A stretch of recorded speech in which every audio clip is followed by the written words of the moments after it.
The Tale of Benjamin Bunny, by Beatrix Potter. One morning a little rabbit sat on a bank. He pricked his ears and listened to the trit-trot of a pony. A gig was coming along the road. It was driven by Mr. McGregor, and beside him sat Mrs. McGregor in her best bonnet. As soon as they had passed, little Benjamin Bunny slid down into the road and set off with a hop, skip, and a jump, to call upon his relations, who lived in the wood at the back of Mr. McGregor's garden. The wood was full of rabbit holes, and in the neatest, sandiest hole of all lived Benjamin's aunt and his cousins, Flopsy, Mopsy, Cottontail, and Peter. Old Mrs. Rabbit was a widow. She earned her living by knitting rabbit wool mittens. I once bought a pear at a bazaar. She also sold herbs and rosemary, and rabbit tobacco, which is what we call lavender. Little Benjamin did not very much want to see his aunt. He came round the back of the fir tree, and nearly tumbled upon the top of his cousin Peter. Peter was sitting by himself. He looked poorly. He was dressed in a red cotton pocket handkerchief. "Peter," said little Benjamin, "who has your clothes?" Peter replied, "The scarecrow in Mr. McGregor's garden," and described how he had been chased about the garden, and had dropped his shoes and coat. Little Benjamin sat down beside his cousin, and assured him that Mr. McGregor had gone out in a gig, and Mrs. McGregor, also. And certainly for the day, because she was wearing her best bonnet. Peter said he hoped that it would rain. At this point, old Mrs. Rabbit's voice was heard inside the rabbit hole, calling, "Cottontail! Cottontail! Fetch some more chamomile tea." Peter said he thought he might feel better if he went for a walk. They went away hand in hand, and got upon the flat top of the wall at the bottom of the wood.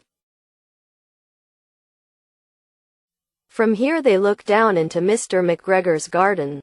Peter's coat and shoes were plainly to be seen upon the scarecrow, topped with an old tam-o'-shanter of Mr. McGregor's.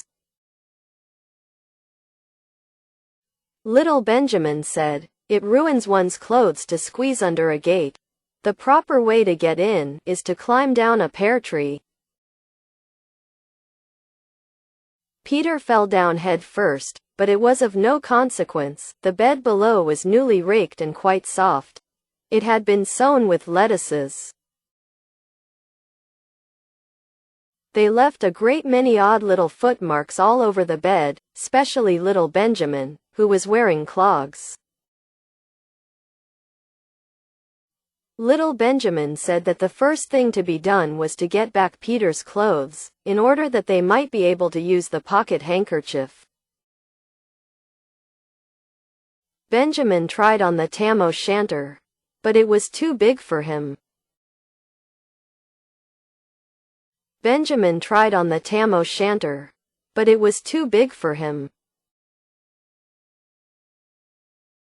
Then he suggested they should fill the pocket handkerchief with onions, as a little present for his aunt. Peter did not seem to be enjoying himself. He kept hearing noises. Benjamin, on the contrary, was perfectly at home, and ate a lettuce leaf. He said that he was in the habit of coming to the garden with his father to get lettuces for their Sunday dinner. The name of little Benjamin's papa was old Mr. Benjamin Bunny. The lettuces certainly were very fine. Peter did not eat anything. He said he should like to go home. Presently, he dropped half the onions. Little Benjamin said that it was not possible to get back up the pear tree with a load of vegetables. He led the way boldly towards the other end of the garden. They went along a little walk on planks, under a sunny red brick wall. The mice sat on their doorsteps cracking cherry stones.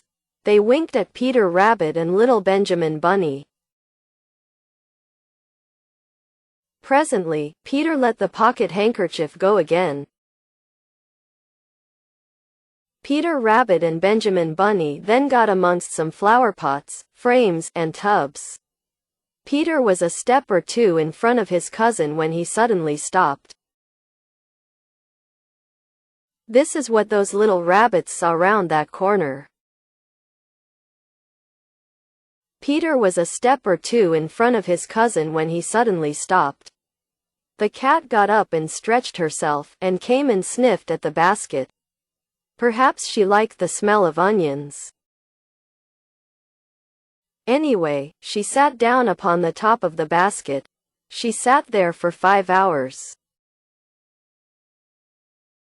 I cannot draw you a picture of Peter and Benjamin underneath the basket, because it was quite dark, and because the smell of onions was fearful. It made Peter Rabbit and little Benjamin cry. The sun got round behind the wood, and it was quite late in the afternoon.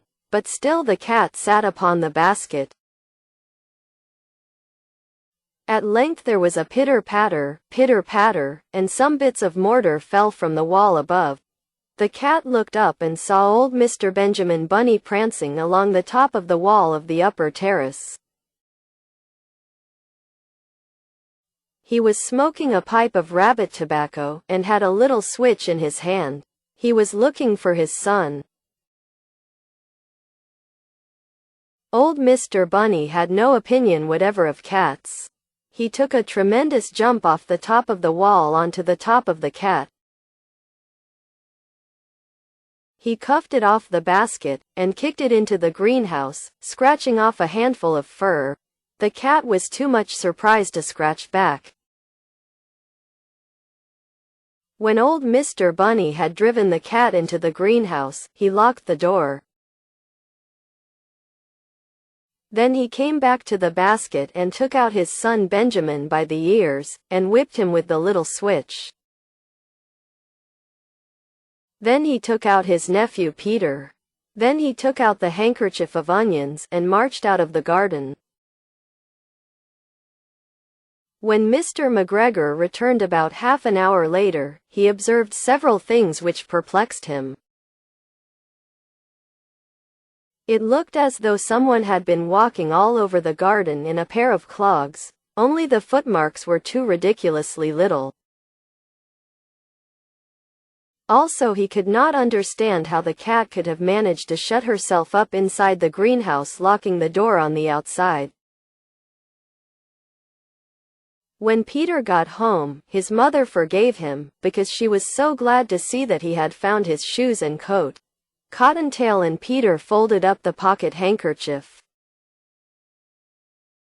And old Mrs. Rabbit strung up the onions, and hung them from the kitchen ceiling, with the bunches of herbs and the rabbit tobacco. The end. Goodbye.